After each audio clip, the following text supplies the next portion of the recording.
ফুটবলাররা নিজ নিজ দেশের ক্যাম্পে ফিরেছেন। বিশ্বকাপ বাছাইকে নিয়ে চলছে ডাইহার্ড চেষ্টা।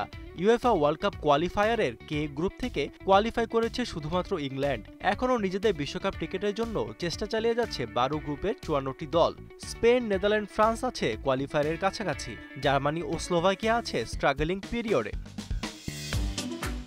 দেখা যাক ইউরোপের টপ টিমগুলো কি অবস্থায় আছে। গ্রুপ ইতে স্পেনের হাতে আছে আরও 2টি ম্যাচ। এখন পর্যন্ত 4 ম্যাচ খেলে সমান জয় নিয়ে 12 পয়েন্টে গ্রুপ টপার ইয়ামালরা। নভেম্বর ব্রেকে জর্জিয়া আর তুরস্কের সাথে একটি ম্যাচ জয় করলেই সরাসরি বিশ্বকাপের টিকিট কাটবে লুইস দে লা ফুয়েন্তের দল।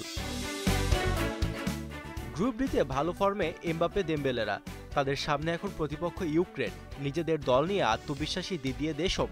সেই ম্যাচে জয় পেলেই বিশ্বকাপের জার্নি শুরু করবে গেলবারের রানার্স আপরা। গ্রুপ এফ এ 4 ম্যাচে 10 পয়েন্ট নিয়ে শীর্ষে ক্রিশ্চিয়ানোর পর্তুগাল। রিপাবলিক আয়ারল্যান্ডের কাছে জিতলে নিজের শেষ বিশ্বকাপের টিকিট পাবে CR7। গ্রুপ এতে লড়াই চলছে 4 বারের বিশ্বকাপ চ্যাম্পিয়ন জার্মানি আর স্লোভাকিয়ার মধ্যে। 4 ম্যাচে সমান 9 পয়েন্ট নিয়ে লড়াই চলছে দুই দলের মাঝে। 18 নভেম্বর মুখোমুখি হতে যাচ্ছে দুই দল। এর আগে জার্মানির প্রতিপক্ষ লুক্সেমবার্গ আর স্লোভাকিয়ার প্রতিপক্ষ নর্দার্ন আয়ারল্যান্ড। তাই নিজেদের সেরাটা দিতেই হবে দুই দলকে। গ্রুপ আইতে শীর্ষে হালান্ডের নরওয়ে। 6 ম্যাচে ইতালির সাথে পয়েন্ট ব্যবধান 3।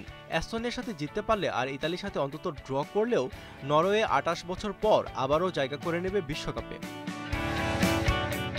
এছাড়া এখনও গ্রুপ টপার হিসেবে আছে গ্রুপ বিতে সুইজারল্যান্ড, গ্রুপ সিতে সমান পয়েন্টে ডেনমার্ক ও স্কটল্যান্ড, গ্রুপ জিতে নেদারল্যান্ড, গ্রুপ এইচে অস্ট্রিয়া, গ্রুপ জেতে বেলজিয়াম, গ্রুপ এলে ক্রোয়েশিয়া।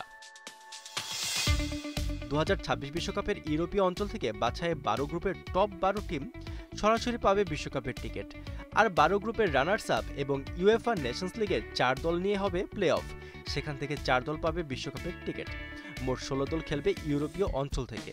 গ্রুপ পর্বের ম্যাচ নভেম্বরের ব্রেকে শেষ হবে আর প্লে অফ ম্যাচগুলো হবে 2026 সালের মার্চে। আশফাকুর রহমান, সিয়াম, 71।